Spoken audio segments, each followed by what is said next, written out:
জমিনে কে নেতা হবে তার ফয়সালা হয় আসমানে।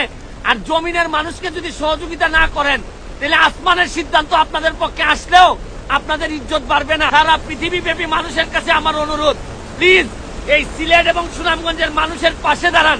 আমরা আমাদের সাধ্যমতো। আমি মাননীয় প্রধানমন্ত্রী এবং স্বরাষ্ট্রমন্ত্রী আইনমন্ত্রীর কাছে 7টা দিনের জন্য ব্যারিস্টার সুমনের মুক্তি চাই। আমি কেন 7টা দিনের জন্য ব্যারিস্টার সুমনের মুক্তি চাই সেটা বলতেছি, তাহলে শুনুন। পুরো বাংলাদেশ কিন্তু বন্যায় কবলিত। আমাদের হবিগঞ্জ, সিলেট, চট্টগ্রাম, কক্সবাজার সহ বাংলাদেশের ম্যাক্সিমাম জায়গায় কিন্তু বন্যা কবলিত, মানুষের দুর্ভোগ চলতেছে।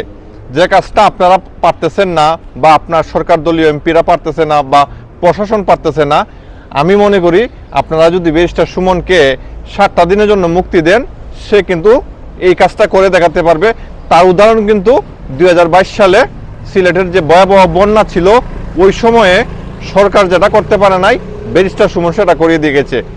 এই সময়টায় হবিগঞ্জের মানুষ, সিলেটের মানুষ, চট্টগ্রামের মানুষ ব্যারিস্টার সুমনকে খুব বেশি মিস করতেছে। ব্যারিস্টার সুমনের অভাব তারা ফিল করতেছে। আমি বলবো, অন্তত সরকার বাহাদুরের কাছে হাত জোড় করতেছি, অন্তত এই বন্যার্ত মানুষের দুঃখ নিবানোর জন্য ব্যারিস্টার সুমনকে 7টা দিনের জন্য আপনারা মুক্তি দেন। তারপর আপনারা যে কারণে বন্দি রাখছেন, ওই কারণে আবার বন্দি করে নিয়েন, কিন্তু এই 7টা দিন অন্তত মানুষের কথা চিন্তা করে ব্যারিস্টার সুমনকে মুক্তি দিন।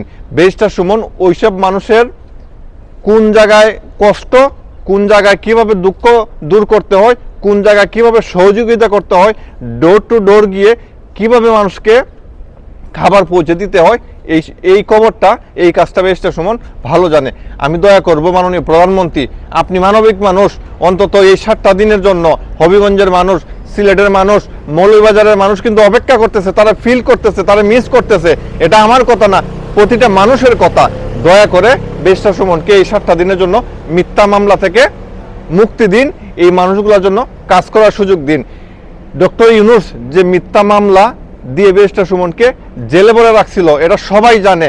ব্যারিস্টার সুমন কোনো চোর না, কোনো সন্ত্রাসী না, কোনো সাদাবাদ না, কোনো ঘুষখোর না, কোনো দুর্নীতিবাজ না। শুধুমাত্র রাজনৈতিক প্রতিহিংসার জন্য আজকে তাকে এতটা দিন, 2টা বছর জেলের মধ্যে বন্দি করে রাখছেন। আপনারা যেটা ভালো মনে করেন সেটা পরে করেন, অন্তত এই মুহূর্তে ব্যারিস্টার সুমনরে মুক্তি দিন। আসলে দলের থেকে দেশ বড়, দেশ আজকে আগে বাঁচাইতে হবে, দেশের মানুষকে আগে বাঁচাইতে হবে। রাজনীতি পরে করেন, প্রতিহিংসা পরে করেন, অন্তত এই সময়টায় ব্যারিস্টার সুমনরে মুক্তি দিন মাননীয় প্রধানমন্ত্রী। সিলেটবাসী, হবিগঞ্জবাসী ব্যারিস্টার সুমনকে খুব বেশি মিস করতেছে, কারণ এই সময়ে থাকলে এতক্ষণ সে কারো আশায় বসে থাকতো না, সরকারের আশায় বসে থাকতো না। সে নিজ থেকে যতটুকু পারে এবং মানুষের সহযোগিতা নিয়ে দরে দরে ঠিকই পৌঁছে দিত। তাই বলবো মাননীয় প্রধানমন্ত্রী, আপনি এই 7টা দিন, বেশি না 7টা দিন চাইলাম, তারা মুক্তি দিন।